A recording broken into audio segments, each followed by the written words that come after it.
everyone, this is Jeff Douglas, physical therapist, certified athletic trainer, and the owner of the Defensive Doctor, helping individuals take a proactive approach to their health to fight off chronic diseases and pain. And today, this is all going to be about kind of me, but in reality, I'm doing this because I think it can help many people out there. And I'm going to talk about my experience with my mitral valve repair. So it's 2020. If you're watching this down the road, you probably know what 2020 was, and it was a probably crappy year because of this whole thing called COVID-19 that happened, okay? But on top of that, I had heart surgery at the age of 29. And anytime you hear heart surgery, people go, oh crap, that's kind of a big deal. And it is a big deal. But I want to go through the whole process from the beginning to the end with my experience so that people out there who may be going through the same experience can learn more about it ahead of time. They can kind of know what to expect so there's not so many unknowns because, right, heart surgery is a big deal. It can really cause a lot of anxiety. It can be scary. And I think the more you know, the easier the whole process can be. But again, a few things I want to make sure, right? One, I'm a doctor of physical therapy. I'm not a cardiologist. I'm not a cardiologist, or I'm not a cardiothoracic surgeon. So this is just my experience as a patient, right? I'm used to doing everything as a healthcare provider, providing care as a physical therapist. But this is just my experience as a patient myself, okay? So the roles got reversed for me. Obviously, what your medical providers say ultimately goes, and they're going to be a lot more knowledgeable in the whole process with your heart surgery if that is something that you've been told, okay? But I still think hearing it from me, and I can kind of talk about maybe some things that I enjoyed as a patient, but having a healthcare provider mindset, there's some things that, I'm like, oh, it changed, or I appreciated that maybe I should do that as a provider as well. Okay, so again, I'm not a surgeon, I'm not a cardiologist, so you have to understand that, and you have to understand that even if you have the exact same diagnosis as me, everyone's experience is still going to be probably a little different. All right, so these are just kind of general things that I experienced, what I went through. Many of the things might be the same, but ultimately in the end, there's going to probably be some variances in it. Okay, so just know that people handle things differently. The body reacts differently to different things, and there's other factors that determine outcomes in surgeries. And that's why taking a proactive approach to your health can really help you have better outcomes in case you ever have something like this come up. All right, so let's get into it. All right, early 2020, so I switched jobs, and I have a very fortunate position where I work. We have our own healthcare system on site, and so we have our own PAs, which are physician assistants. We have our own, where I work, PT, chiro clinic. We have our own vision clinic and all this stuff. And why that matters, and I think within this whole video, I'm going to talk, there's some lessons to be learned too about healthcare on top of it, other than just the surgery myself. But being in this system, we can spend more time with our patients, and that's what's amazing, okay? That's why I love working where I work. And when I was getting care, the PA got to spend more time with me. And I think ultimately this is why this all happened.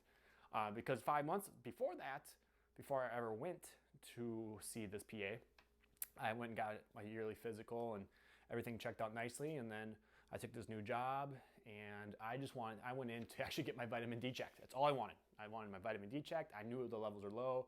I'm a nerd with my health. I just wanted to know the exact levels of it.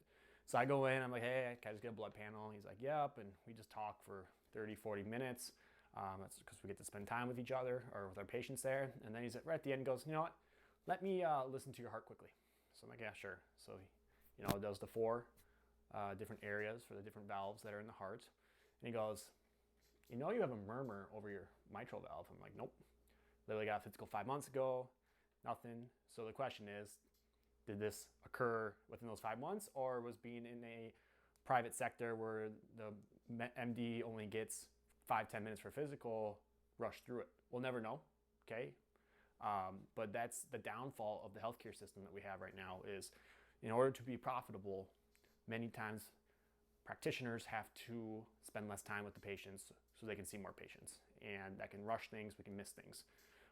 And you can miss things too when you have all the time in the world. You get lazy, right? So I'm not bashing anyone here. I'm just talking about pros and cons of different healthcare systems or different models that are out there, okay? Because, in PT world, there's PTs that have to see 2 or 3 patients an hour. For me, I get to see one or two individually in an hour. For me, I love that. It makes me do a better job. I can provide better care, okay? So he goes, I think you should go and get a EKG. All right, not a problem. Murmurs are common. People have murmurs all the time, and they have no issues. People are probably like, yeah, I've had a murmur. I've been told I have a murmur. So if you've been told you have a murmur, this doesn't mean you're going to go down the road I went, okay? Understand that too.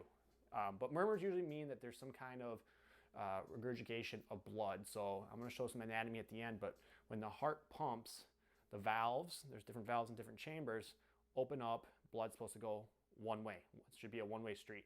Sometimes when that happens, it opens, blood can go back up into where it came from, and it causes this turbulence, and it makes this sound that is different than a normal toot-toot-toot-toot lub-dub heartbeat that we normally hear. And so when you hear the sound of murmur, you just have what's called regurgitation, all right?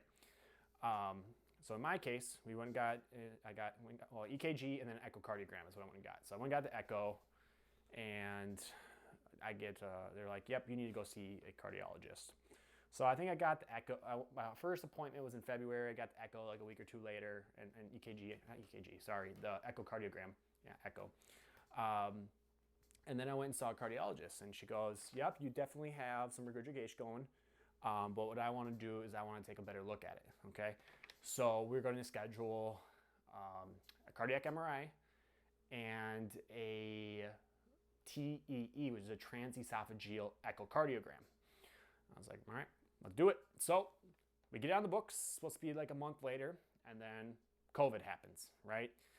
So hospitals shut down. We're only doing essential things. So I call and I cancel. I think I was supposed to have it in April. Canceled it and just went on with life as normal as normal as it could be in the COVID times. But for me, that was still working and seeing patients and still exercising. I had no symptoms, okay? I felt nothing. I had no idea this was even going on until we heard it. So then down the road, all of a sudden it's like July, August. I'm like, I should probably go and get that rescheduled. So I finally reschedule my TEE and my cardiac MRI. And I want to say that, when I'm recording this is late January 21. I want to say it was about August is when I got in for the MRI. Cardiac MRI is pretty simple. Just go in the tube. I believe they put some type of substance in me. I forgot exactly which one it was to help see the blood flow a little better through it with that. And then the TEE was a different story. So I did this on 2 different days. So the TEE, I was told there's a different way, but when I got it, you have to get a light set. They put you under light anesthesia, because to do it is what they're doing is they put a probe down your esophagus and put it right next to the heart so they can get a better look. So it's almost like a more accurate echocardiogram, because they can put the probe down into you and get closer to the heart. So because you gag, they have to put you out a little bit, just lightly. So when I got there, what they had to do is made me gargle. This was some of the nastiest stuff ever. I had to sit there and I was constantly gagging. So I know there's another way out there that they do it, but the way I did it was not pleasurable. So I don't want to scare people with it. I'm just being heads up, if they give you the gooey stuff that goes to the throat and you have to gargle it, it's not fun. I did not enjoy it. So they gargle it, and that's supposed to numb your throat, so your gag reflex goes away. And then they do a little sprays there as well. So then they'll test it, and if you don't, cough or gag, then they know it's working. And then they put me under a light sedative, and they did the test. Okay. After test, I had to have someone drive you because they put light anesthesia on you. Went home. Waiting on the call, I get a call and from the nurse, and they're like, you need to schedule with a cardiothoracic surgeon here at this hospital. I was like, oh. And at first I thought they said I had to get, because you're going to need surgery. And I thought at first they were they said I had to get replaced, my valve replaced. And I was, right, this is where, holy crap, I'm 29, I have to get heart surgery, I have to get a valve replaced already at 29. Are you kidding me? Right? This is where anxiety and unknown comes up. And it's any medical condition, right? But I had to wait 2 weeks till I actually got in with see the surgeon and to even meet with a follow-up with the cardiologist to hear what they had to say. So I had 2 weeks there where I was kind of on edge going, crap, I need surgery, but I don't know anything about it. And not knowing can really cause anxiety and make things scary. And I can't even imagine for the people that are jumping from doctor to doctor not knowing the diagnosis. Mine ended up being a pretty simple diagnosis, but still not knowing, in that time frame, you're going, oh crap, what does this mean, right? And so I feel for many out there who may not know exactly what's going on, or that waiting game can really cause some extra stress in your life with it. And so you have to find ways to cope with it, right? I would say I have a more laid back approach where I'm just like, it is what it is, and you have to kind of just go with it, but it's still easier to know what's going on versus not going on, all right?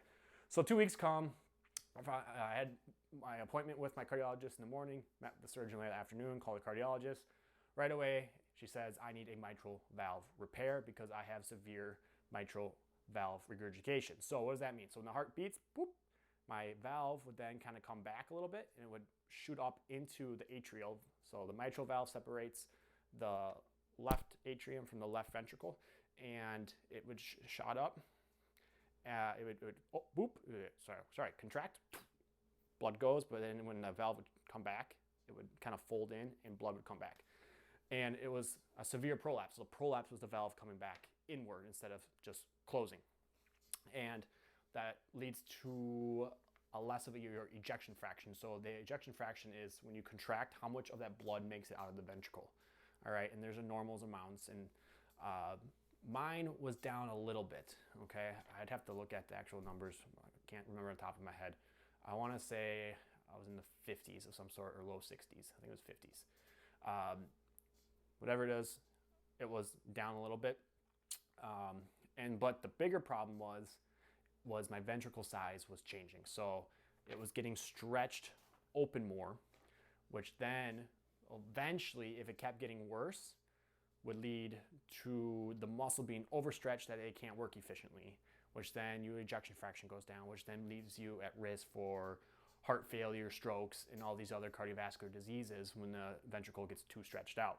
So this is why they needed to go in and fix the valve so they can keep the blood in, keep the pressure up so there's a good ejection fraction coming out of the ventricle and none of it's going back into the atrium.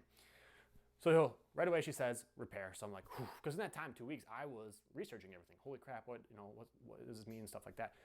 And I was looking at, if I have to get a replacement, am I getting a pig or am I getting a mechanical valve? So I was all into that because there's pros and cons of that if that's your case, but I'm not going to talk about that because that's not what I needed. All right. So there's probably other videos out there you can look into, but I just needed repair. So I go meet the surgeon later that day, and he goes, yep, I do a traditional open heart surgery. So they do a sternotomy where they crack your ribs open, and it gives them access to get to the heart. Then they make a little cut in the ventricle. They go up into the valve, and then they make a little slit in the valve, like a triangle, and they sew it together, and then they reinforce it with an anaplasty ring. But when you have heart surgery, they have to put you on a heart and lung machine, which means there's a ventilator ventilating your heart, and there's a machine that acts as your heart. Ventilator for your lungs, and a machine that acts as your heart, because they have to stop the heart because they can't operate on something that's beating. So, wow, right? Heart stops. This is some serious stuff we're going into here. So I learned all what the process was with that, what the recovery looked like, and I asked the surgeon at this individual place. Really liked the guy, actually. I have no problem with him. But I said, is there a way to do minimally invasive? Because I found research, or when I did my own research, that you could minimally invasively get into the heart so they don't have to crack your sternum open. And he goes, well, I don't think so. There's any in Minneapolis, which is the area I am, and he gave me a guy out in West Virginia, but I'm not really going to fly out to West Virginia for a surgery, okay? So after that, I went and did some research, and I found the Mayo Clinic, which is one of the perks of living in Minnesota, how close I am to Rochester, and the fact that I have the Mayo Clinic at my disposal. So I've decided I'm going to get a second opinion on this, right? Big deal. and I want to see if I'm a candidate for this robotic, minimally invasive surgery. I thought it looked like they had it on their website. So I called and I said, hey, I'm looking for a second opinion if you guys do this. And they go, yep. And so pretty much, long story short, they did. And I will talk about the minimally invasive part of this in my Mayo experience in the next video here. Thank you for watching this video. If you found this information useful or helpful, please subscribe to this channel. Just drag that mouse right over to the red box, click it so that you're notified the next time that I post a video. Again, thank you so much.